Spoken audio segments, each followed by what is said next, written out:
देखो, मैप पर आपको इजराइल अच्छे से ध्यान है। इंडिया के कंसर्न में अगर हम बात करें दुनिया के देशों में, तो उत्तर, दक्षिण, पूर्व, पश्चिम अगर हम बात करते हैं, तो भारत से पश्चिम की तरफ जब आप चलते हैं तो आपको यहां पर ईरान दिखाई दे रहा है। ईरान से भी पश्चिम की तरफ चलते हैं तो आपको यहां पर इजराइल दिखाई देता है। अब इजराइल तो प्रॉपरली आप लोगों ने बेहतर तरीके से समझ लिया है।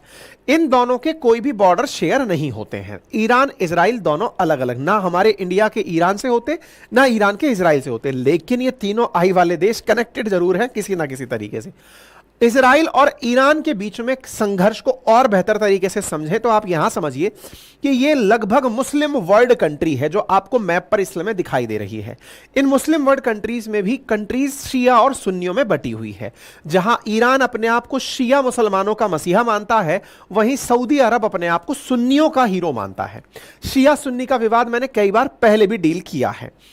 ईरान, यही कारण है कि इजराइल में शियाओं का प्रभुत्व अब वो कैसे स्थापित होगा उसकी तरफ मैं लेकर चलता हूं। फिलहाल के लिए ईरान हो या सऊदी अरब हो, दोनों का ही दुश्मन रहा है इजराइल। इसके पीछे का कारण क्या है? क्योंकि इजराइल ने यहां पर फिलिस्तीन को हटाकर अपना देश बनाया है। फिलिस्तीन को हटाकर इजराइल ने अपने आप को जब स्थापित किया है तो सारे मुस्लिम वर्ल्ड ने, जो कि इतनी बड़ी संख्या में आपको दिख रहे हैं, इन्होंने अपनी टेरिटरी में किसी और देश का घुसना पसंद नहीं किया। इसलिए संयुक्त रूप से सबका दुश्मन इजराइल है। एक इत्तू सा देश जो आपको मैप पर दिखाई दे रहा है, इसके लिए ईरान अगेंस्ट में कंप्लीटली खड़ा हुआ है। कैसे खड़ा हुआ है इसका अंदाजा मैं आपको बताऊं, लेकिन उससे पहले एक तस्वीर दिखा देता हूं। यह तस्वीर जो आपको मैप पर दिखाई दे रही है, यह तस्वीर आज की बहुत बड़ी तस्वीर है। इसको भी हल्का सा मैं समझाना चाहूं तो इसके बारे में आगे बढ़ते हैं। यह जो ईरान आपको दिख रहा है, यहां शिया मुसलमान है। इन शियाओं का ही प्रभुत्व इराक के अंदर है। इन शिया मुसलमानों का ही प्रभुत्व सीरिया के अंदर है और लेबनान के अंदर है। ऐसे ही वेस्ट बैंक के अंदर है, गाजा इजराइल के अंदर है, और यहां यमन के अंदर है। अब थोड़ा सा इस बात को और डिटेल में ले लेते हैं। ईरान के अंदर शिया हैं, यह सही है। इराक में दोनों लोग हैं, शिया और सुन्नी। ऐसे ही यहां पर जो सीरिया है, यहां पर भी दोनों हैं, शिया और सुन्नी। इस्लामिक स्टेट, जिसको आप आइसिस के नाम से जानते हैं, आइसिस, वो आइसिस असल में इराक और सीरिया के अंदर सुन्नियों के द्वारा बनाया गया एक संगठन था। प्रमुखता से सुन्नी ही थे जो आइसिस को बना रहे थे। सीरिया और इराक के अंदर अपना एक देश बनाने का प्रयास कर रहे थे। इस कारण से शियाओं के द्वारा इराक में अपनी सत्ता बचाने का प्रयास किया गया, और सीरिया के अंदर जो बशर अल असद है, जो कि राष्ट्रपति है सीरिया का, वो भी शिया है, उसके द्वारा अपनी सरकार बचाने का प्रयास किया गया। फिलहाल हम सीरिया पर आते हैं। सीरिया के साथ साथ यहां लेबनान भी देख सकते हैं जो इजराइल से जुड़ा हुआ है। लेबनान में एक आतंकी संगठन है जिसका नाम है हिजबुल्लाह, वो भी शिया आतंकी संगठन है। हालांकि जो ये गाजा पट्टी में बैठा हुआ हमास है, ये है सुन्नी संगठन, लेकिन अपने हितों की रखवाले के लिए ईरान ने सुन्नियों की सहायता की थी, यहां पर हमास की सहायता करके। वो मैंने कई बार बताया, फिर भी बताऊंगा। आगे बढ़ते हैं। चूंकि आज का मुद्दा सीरिया पर टिका है, इसलिए एक बार सीरिया पर चलते हैं। तो देखिए, सीरिया का बॉर्डर टच होता है इजराइल के साथ में। ये जो सीरिया का इजराइल के साथ बॉर्डर टच होता है, जिस जगह पर टच होता है उस जगह का नाम है गोलन हाइट। गोलन हाइट एक पहाड़ जैसी जगह है जहां पर जाकर आप सीरिया में नजरें डाल के देख सकते हो, यानी दूरबीन लगा के देखो तो सीरिया की राजधानी दमस्कस आपको दूर से दिखाई दे जाती है कि वो रहा दमस्कस। ठीक है। सीरिया में जो राष्ट्रपति बशर अल असद है, वो है शिया मुसलमान, और वहां पर जब आइसिस ने अपना प्रभाव बनाना शुरू किया था, तो आइसिस के प्रभाव को मिटाने के लिए ईरान ने बशर अल असद की मदद की थी। आइसिस का अब कोई प्रभाव है नहीं, तो बशर अल असद जो शिया हैं, उनकी सरकार को बचाए रखने में ईरान का बहुत महत्व था। ईरान का जो यह महत्व है, यही कारण है कि सीरिया में ईरान की बड़ी प्रेजेंस है। कितनी प्रेजेंस है, किसकी प्रेजेंस है, वो भी मैं बताऊंगा, लेकिन थोड़ा सा इतिहास को और सुन लीजिए। सीरिया में सरकार को बचाए रखने में, बशर अल असद की सरकार को बचाने में रूस ने भी मदद की थी। यानी बशर अल असद को जो वेपन दिए थे आधुनिक, वो रूस ने दिए थे। तो रूस, ईरान और सीरिया का बशर अल असद, ये एक तरह से एक प्रभावी रूप से यूनिट बन गए थे। ठीक है। अच्छा, बड़ा ही घालमेल प्रकार का व्यवहार है, लेकिन फिलहाल के लिए फोकस और बढ़ाते हैं। ये मैं सब बातें क्यों बता रहा हूं, क्योंकि जब मैं आपको यह तस्वीर दिखाता हूं तो यह तस्वीर आपके दिमाग में एकदम स्ट्राइक करे कि यह तस्वीर कहां की है, तो आंसर है यह तस्वीर सीरिया की है। इस सीरिया में क्या हुआ है, इस सीरिया की राजधानी दमस्कस में ईरान का जो कॉन्सुलेट था, कॉन्सुलेट मतलब वाणिज्यिक दूतावास था, उस पर गोलन हाइट से, यही वाला गोलन हाइट जहां पर इजराइल के साथ बॉर्डर टच हो रहा है, यहां से 1 तारीख के दिन F-35 फाइटर जेट से उड़कर गोला दागा गया। 1 अप्रैल को दागे गए इस गोले की तस्वीरें आपके सामने हैं। इंटरेस्टिंग खबर देखें तो यहां पर आपको दोनों तरफ 2 बिल्डिंग्स और दिख रही हैं। ये जो एक तरफ की बिल्डिंग दिख रही है, ये ईरान की एम्बेसी है, और ये कॉन्सुलेट में आग लगी हुई है, और ये कनाडा की एम्बेसी है। 2 एम्बेसियों के बीच में कॉन्सुलेट है, उसको धधका दिया गया। F-35 फाइटर जेट ने आकर एक्यूरेट गोले मारे। लगभग 7 ईरानियन बड़े टॉप ऑफिशियल्स मारे गए, जिनमें से 2 ब्रिगेडियर जनरल रैंक के आदमी थे। यह घटना 1 अप्रैल की है, जो मैं आप लोगों को यहां बता रहा हूं। इसका मतलब 1 अप्रैल की घटना का जो चित्र आप देख रहे हैं, उसे समझने के लिए आपको थोड़ा सा और मतलब मेरे साथ में आगे मतलब वो करना पड़ेगा और आगे बढ़ना पड़ेगा, ठीक है ना। अभी वॉइस वगैरह सब ठीक आ रही। अब मैं थोड़ा और आपको और जानकारी दे देता हूं ताकि इस पूरी घटना को आप डिटेल में समझ पाए, है ना। अब क्या होता है, ये जो सीरिया पर हमला हुआ, इसके पीछे की कहानी भी जान लीजिए। तो मैंने आपसे कहा कि ईरान सीरिया में कर क्या रहा है, यानी ईरान के लोग सीरिया में कर क्या रहे हैं। देखिए, दुनिया भर में जिनके साथ भी बायलैटरल रिलेशंस होते हैं, उनकी एम्बेसी, और जिनके साथ व्यापार होता है, उनके साथ वाणिज्यिक दूतावास, जिन्हें कॉन्सुलेट कहा जाता है, वो खोले जाते हैं। इंडिया ने भी अपने कॉन्सुलेट जैसे अमेरिका में खोले हुए हैं, दूतावास के रूप में एम्बेसी खोली हुई है। ऐसे दुनिया भर के देश जो एक दूसरे के साथ व्यापारिक रिश्ते रखते हैं या लोगों का आना जाना रखते हैं, वहां एम्बेसी बनाते हैं। जैसे अगर आप दिल्ली जाएंगे लुटियंस में, तो आपको खूब एम्बेसी और चाणक्यपुरी में दिख जाएंगी, ठीक है। अच्छा, अब सीरिया का थोड़ा सा इतिहास भी जान लेते हैं।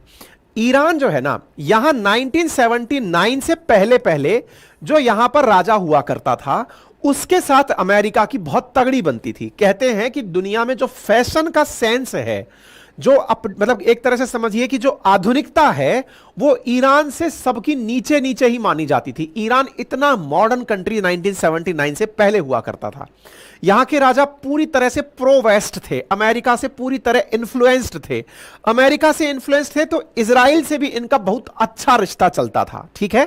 एक बात यह समझ लीजिए, 1979 के अंदर ईरान के अंदर एक धार्मिक क्रांति हो जाती है, और खमैनी, जिनकी तस्वीर मैंने थोड़ी देर पहले आपको दिखाई, राष्ट्रपिता टाइप के आदमी बनकर आते हैं और एक इस्लामिक रेवोल्यूशन ले आते हैं कि नहीं, ये जितना भी आधुनिक पंथ है जो अमेरिका समर्थित है, ये बर्बाद कर देगा जनता को, इसे बंद कर दीजिए और इसके स्थान पर केवल धर्म का शासन होगा, धर्म ही सर्वोपरि होगा, और जो भी बातें कुरान में कही गई हैं, जो भी हमारे धर्म के अनुसार हैं, उसके अनुसार देश चलेगा। आधुनिकता को किनारे हटा दिया। ईरान में हुई इस धार्मिक क्रांति का बहुत बड़ा नुकसान अमेरिका को हुआ, क्योंकि अमेरिका समर्थक एक देश अचानक, आप इसकी कल्पना ऐसे करिए, आज अगर मैं ये कहूं कि भारत में क्रांति हो जाए और क्रांति होते ही अमेरिका समर्थित सारी चीजें बैन हो जाएं। उदाहरण के लिए, जिस पर आप मुझे सुन रहे हैं, ये अमेरिकी प्रोडक्ट है। जिस मोबाइल से मैं आपको देखता हूं, वो एक अमेरिकी प्रोडक्ट है। इसी प्रकार से आप जो गूगल कर रहे हैं, आप जो फेसबुक कर रहे हैं, आप जो जीमेल यूज कर रहे हैं, आप जो ट्विटर यूज कर रहे हैं, आप जो मैगडी खा रहे हैं, Pepsi, Coca Cola, Burger King, जो भी आप यूज कर रहे हैं, ये मैक्सिमम चीजें अमेरिकन हैं। आप विचार कीजिए, एकदम ये सब बंद हो जाएं तो आपने दूसरे देश की इकोनॉमी को बड़ा नुकसान पहुंचा दिया और आप खुद का कुछ बनाने निकल पड़ेंगे। ऐसी क्रांति हुई थी ईरान के अंदर। ईरान की इस धार्मिक क्रांति ने ईरान को बहुत कट्टर बना दिया और अमेरिका समर्थकों के खिलाफ कर दिया। ईरान का अमेरिका के खिलाफ होने की एक बड़ी वजह में यह भी बताया गया कि आपने अमेरिका के अंदर होते हुए इजराइल का साथ दिया और इजराइल को फिलिस्तीन को भगाने में एक तरह से कहिए कि पावरफुल बनाया। इजराइल और फिलिस्तीन की जो नजदीकी है ना, इसके इजराइल और फिलिस्तीन का जो संघर्ष है, इसमें अमेरिका का इजराइल के नजदीक होना ही ईरान को इजराइल के खिलाफ कर दिया। इसका एक पॉइंट में आंसर यह जान लीजिए कि जब यह धार्मिक क्रांति हुई तो इजराइल की जो एम्बेसी ईरान में हुआ करती थी उसे रातों रात फिलिस्तीन को दे दिया गया और कहा कि हमारे देश में इजरायली दूतावास ही नहीं होगा, और ईरान ने अपने यहां के दूतावास को बंद करवा दिया। जैसे तैसे 25 से 30 इजरायली नागरिक जान बचाकर भागे और फिलिस्तीन को वो एम्बेसी मिल गई। आप इससे अंदाजा लगाइए, यानी ईरान की जो प्राथमिकताएं हैं ना, उसमें फिलिस्तीन का समर्थन उसकी पहली प्राथमिकता है कि हम फिलिस्तीन के लिए संघर्ष करते रहेंगे। तो ईरान की और इजराइल की जो कट्टरता है वो आज की नहीं है, 1979 से चली आ रही है। इसमें समय समय पर इन लोगों का आमना सामना होता रहा है। अमेरिका की तो दुखती नब्ज है क्योंकि उसका व्यापार छीन लिया। इजराइल एक प्रकार से समझिए कि अमेरिका का सैनिक अड्डा है। इजराइल के अंदर अमेरिका खूब सारा माल और वेपन भेजता है ताकि इन गल्फ कंट्रीज को कभी भी टारगेट किया जा सके। अब बढ़े आगे, तो इजराइल और ईरान के बीच की जो पूरी कहानी है ये मैंने बता दी। खुमैनी के बाद में ये हुआ। यहां पर शाह रजा पहलवी जब तक होते थे तब तक सब बढ़िया था, और यहां पर मतलब ये पूरी की पूरी कहानी मैंने बता दी है। रिसेंटली क्या हुआ, अब थोड़ा सा इस बारे में आ जाते हैं। ये जो व्यक्ति है ना जनरल सुलेमानी, इसके बारे में समझते हैं। मैं एक चीज और यहां पर मिस कर गया, मैं आपको वो और बता देता हूं। यहां पर जो खमैनी की तस्वीर मैंने दिखाई नहीं आप लोगों को, आगे आ जाएगी, कोई बात नहीं। चलिए, तो यहां पर हुआ क्या ना कि अमेरिका के अंदर जिस प्रकार से समर्थन की बात चल रही थी इजराइल को लेकर के, खमैनी जो है ना, आयतुल्लाह खुमैनी, इसके द्वारा एक काम और किया गया। और वो क्या किया गया, बोले देखो, हमारा जो राजा था पहलवी, यानी कि ईरान में 1979 से जो पहले राजा था, जो अमेरिका समर्थक था, उसने अपनी फोर्सेस बनाई हुई थी। फोर्सेस बनाई हुई थी मतलब उसकी अपनी सेना थी भाई, थल सेना, जल सेना, वायु सेना सब थी, कोई बात नहीं।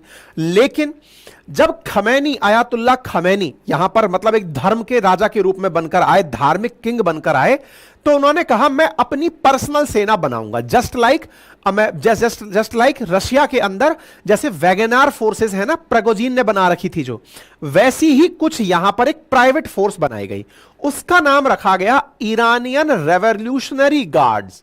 ईरानियन रेवोल्यूशनरी गार्ड नाम की एक फोर्स बनाई गई जिसमें लगभग 1.5 लाख ईरानियंस को शामिल किया गया। यहां पर कहा जाता है कि 1,25,000 से लेकर के 1.5 लाख तक लोग ईरानियन रेवोल्यूशनरी गार्ड के अंदर शामिल हैं। अब ये क्या हुआ आसान भाषा में, तो ये जो खमैनी जिसने की सत्ता परिवर्तित कर दी, इसने अपनी एक प्राइवेट फोर्स बनाई। अब चूंकि खमैनी ही सरकार है तो समझिए कि खमैनी की अपनी एक पर्सनल सरकारी फोर्स है जो कि ईरान के अंदर पूरी तरह से धर्म का शासन कंप्लीट करवाती है। मतलब यह समझिए कि इनकी जो सरकारी सेना है, होने को इनका रिवोल्यूशनरी गार्ड भी सरकारी सेना है, लेकिन चूंकि खमैनी का अपना इंटरफेरेंस है तो वो इन फोर्सेस के ऊपर की सेना है। अच्छा, अब एक और बात सुनिए, इस ईरानियन रेवोल्यूशनरी गार्ड नाम की जो सेना है, 1.5 लाख के अंदर जो सेना है, इनकी एक इंटेलिजेंस विंग है। जैसे इंडिया के अंदर मतलब RAW के बारे में कहा जाता है, जैसे IB के बारे में कहा जाता है, अमेरिका में CIA के बारे में कहा जाता है, ऐसे ही ईरानियन रेवोल्यूशनरी गार्ड्स की एक प्राइवेट सीक्रेट सर्विस है जिसका नाम कुद्स फोर्सेज है। कुद्स, ये जो कुद्स फोर्सेज है ना, ये दुनिया भर के अंदर शिया मुसलमानों के हितों की सुरक्षा करने के लिए अपने जासूसों को दुनिया भर में भेजी हुई है। यानी कभी ऐसा ना हो कि अमेरिका के प्रभाव में शिया मुसलमानों के हित प्रभावित हो, तो कुद्स फोर्सेज, अब समझ में आ गया, खमैनी समझ में आया। खमैनी ने बैठाई अपनी Iranian revolutionary guard, revolutionary guards के ऊपर कुद्स फोर्सेज, और कुद्स फोर्सेज का काम क्या है कि शिया मुसलमानों के जो हित हैं वो दुनिया भर में सुरक्षित रखने हैं। मतलब यह समझिए कि बशर अल असद की सीरिया में सरकार बचानी थी तो कुद्स फोर्सेज ने ही बशर अल असद को पूरी जानकारी दी थी कि तुम्हारे खिलाफ आईसिस क्या कर रहा है। जब सीरिया में संघर्ष चला तो कुद्स फोर्सेज यहां पर बहुत जबरदस्त तरीके से सीरिया के काम आई। यह बात अगर समझ में आ गई तो अब इस बात का महत्व समझो कि अमेरिका का बना हुआ दुश्मन, अमेरिका का दुश्मन बना हुआ ईरान नेचुरल और मतलब नैसर्गिक रूप से इजराइल का भी दुश्मन है, क्योंकि उसने फिलिस्तीन को जीने नहीं दिया। ऐसी स्थिति में 2020 का समय बड़ा ही खतरनाक आया। क्या हुआ? 2020 में ट्रंप का शासन था अमेरिका के अंदर। वहां पर हुआ यह कि जनवरी के अंदर ट्रंप के आदेश पर जनरल सुलेमानी, जो इनके रेवोल्यूशनरी गार्ड का टॉप मोस्ट व्यक्ति था, जिसके अंडर में कुछ फोर्सेस भी आती थी, सोचिए जनरल रैंक का, जैसे इंडिया की फोर्सेस का जनरल हो, अब उसके ऊपर भी कोई एक फोर्स और बना दी जाए, उस ऊपर की फोर्स का भी टॉप व्यक्ति अगर मारा जाए तो यह कितनी बड़ी बात मानी जाएगी। सुलेमानी मारा गया। कहां मारा गया? अगर आप इस बात को मैप में रिलेट कर जाएंगे तो मैंने उस समय भी बताया था, इराक की राजधानी बगदाद के एयरपोर्ट के बाहर। तो आपके दिमाग में यह प्रश्न आना चाहिए कि इराक तो अलग देश है, तो इराक में मारा क्यों गया? क्योंकि इनका असली काम ही ईरान के बाहर शिया मुसलमानों के लिए मतलब वो करना है, जासूसी करना, उनकी सुरक्षा सुनिश्चित करना है, ठीक है ना। तो ईरान एक तरह से इंटरफेरेंस अंतरराष्ट्रीय रूप से रखता है। ऐसे ही यदि आपको याद हो तो यमन के अंदर भी जो हूतियों और हदियों की मैं लड़ाई बताता हूं, तो वहां पर जो हूती हैं वो भी ईरान की तरह ही शिया मुसलमान है। उनको भी वेपन देने का काम, उनको भी इंटरनल का इनपुट देने का काम कौन करता है? तो कुद्स फोर्सेस करती हैं। तो अब समझ में आ गया सारा। सुलेमानी मारा गया। सुलेमानी का मारा जाना 2020 में हुआ। आज जो घटना मैं आपको बता रहा हूं, सुलेमानी के, अच्छा सुलेमानी क्या था इसको ऐसे समझिए। सुलेमानी एक प्रकार से ये जो आयतुल्ला खमैनी में दिखा रहा हूं, इसका मतलब ये समझिए कि एकदम राइट हैंड था। मेरे को राइट हैंड के साथ फोटो नहीं मिली, मैं लेके आया था, मैं मिस कर गया। ये इसका बिल्कुल राइट हैंड हुआ करता था आदमी। इसको अमेरिका ने मरवा दिया था। आज जो घटना हुई है पता है वो क्या हुई है? ये जो खमैनी है ना, ये सुलेमानी है ना, इसके भी दो टॉप हैंड लीडर्स थे, ब्रिगेडियर जनरल रैंक के। जैसे अपने होता है ना लेफ्टिनेंट जनरल, मेजर जनरल, ऐसे इनके यहां पर ब्रिगेडियर जनरल रैंक के सुलेमानी के दो टॉप मोस्ट लोग थे। आज सीरिया के अंदर, आज नहीं, 1 अप्रैल के दिन, आज से 2 दिन पहले 1 अप्रैल के दिन सीरिया के अंदर, दमस्कस के अंदर कॉन्सुलेट में उन ब्रिगेडियर जनरल्स को इजराइल के द्वारा दागी गई मिसाइल, जो कि F-35 जो अमेरिकी फाइटर जेट है, उससे चलाकर मार दिया गया। अब आ गई बात समझ में? इस बात का महत्व समझ पाए? खमैनी समझ में आया, खमैनी का राइट हैंड समझ में आया, सुलेमानी जो मारा जा चुका है। सुलेमानी के राइट हैंड जो हुआ करते थे ब्रिगेडियर जनरल के 2 लोग, उन्हें इजराइल ने 1 अप्रैल को दिन, यानी आज से 2 दिन पहले, ईरानियन कॉन्सुलेट, दूसरे देश की सीमा में घुसकर मार दिया। क्या बुरा किया भाई? एक तो आप दूसरे देश की सीमा में घुसकर मार के आए, तो आपने उस देश की, यानी सीरिया की, आपने संप्रभुता का उल्लंघन किया, नंबर 1। नंबर दूसरा, आपने क्या किया? इजराइल ने ईरान की कॉन्सुलेट पर, देखिए किसी भी देश की एम्बेसी, जैसे मान लो अमेरिका की एम्बेसी इंडिया के अंदर है ना, तो माना जाता है कि यह अमेरिका इटसेल्फ विराजमान है। अगर इंडिया की एम्बेसी अमेरिका में है तो यह माना जाता है एम्बेसी इटसेल्फ को कि यह इंडिया इटसेल्फ विराजमान है, मतलब वहां पर अंदर कानून उस देश के चलते हैं जिसकी वो एम्बेसी होती है। तो इन्होंने ईरान की एम्बेसी के अंदर ही बम डाल दिया, मतलब इन्होंने एक साथ 2 देशों को चैलेंज कर दिया, सीरिया को और सीरिया के साथ साथ ईरान को। ईरान के लोग मार दिए, और मारे भी छोटे मोटे नहीं। अब समझ में आया कितनी बड़ी बात है? अमेरिका ने पिछले सालों में, मतलब 2020 के अंदर तो ये 3 लोग मारे गए। अच्छा, तीसरा एक आदमी और मारा गया जिसका नाम मोहसिन फकीरजादे था। इसके बारे में भी मैं पहले बता चुका हूं। ये फकीरजादे कौन है? ईरान न्यूक्लियर बॉम्ब बनाने लगा हुआ है। फकीरजादे वो व्यक्ति है जो न्यूक्लियर बॉम्ब बनाने में ईरान को दिमाग देता था। इजराइल की मोसाद, जो कि इनकी खुफिया एजेंसी है, कहते हैं कि उन्होंने सैटेलाइट से, एक तो होता है F-35 से बम दाग दिया, बोले इन्होंने सैटेलाइट से बम दाग करके फकीरजादे को मार दिया था। 2020 ईरान के लिए बहुत बुरा था। परिणाम क्या निकला? इजराइल से बदला लेने के लिए ईरान ने पूरी तैयारी की और हमास को मोटिवेट किया। यह हमास को दिया हुआ मोटिवेशन ही था, इन तीनों का 2020 में मारा जाना, यह मोटिवेशन ही था ईरान का हमास को दिया हुआ, जिसकी वजह से 7 अक्टूबर 2023 को हमास के लड़ाके आतंकी बनकर के इजराइल की सीमा में घुस गए और वहां जाकर इजरायलियों को मार दिया और बंधक बना लिया। और आज तक बंधक बनाकर हमास के लोगों के द्वारा, उन आतंकियों के द्वारा उन्हें गाजा पट्टी में छुपाकर रखा गया है। अब आप इससे अंदाजा लगाइए कि ईरान का कितना जबरदस्त रिटेलिएशन कहां से था? इजराइल, हमास से था। अब एक इंटरेस्टिंग फैक्ट यहां पर देखिए कि इजराइल का और ईरान का कभी आमना सामना नहीं हुआ, हमेशा वाया चैनल्स के माध्यम से लड़ाई हुई। वाया चैनल्स का मतलब समझिए कि इंडिया पाकिस्तान की जब लड़ाई हुई थी तो वो था असल में, एक तरफ इंडिया के समर्थन में सोवियत रूस था और पाकिस्तान के समर्थन में अमेरिका था। लड़ असल में अमेरिका और पाकिस्तान रहा था, अमेरिका और रशिया रहा था। फेसेस हम लोग बने हुए थे, पैसे हमारे खर्च हो रहे थे, लोग हमारे मर रहे थे। ऐसे ही इजराइल और हमास के बीच जब संघर्ष हुआ तो असल में लड़ाई चल रही थी अमेरिका वर्सेस ईरान की, अमेरिका इजराइल वर्सेस ईरान की, लेकिन मर गाजा पट्टी के लोग रहे थे। और गाजा पट्टी के लोग मरे, इससे ईरान को फर्क नहीं पड़ता, क्योंकि ईरान सुन्नियों के प्रति वफादार नहीं है।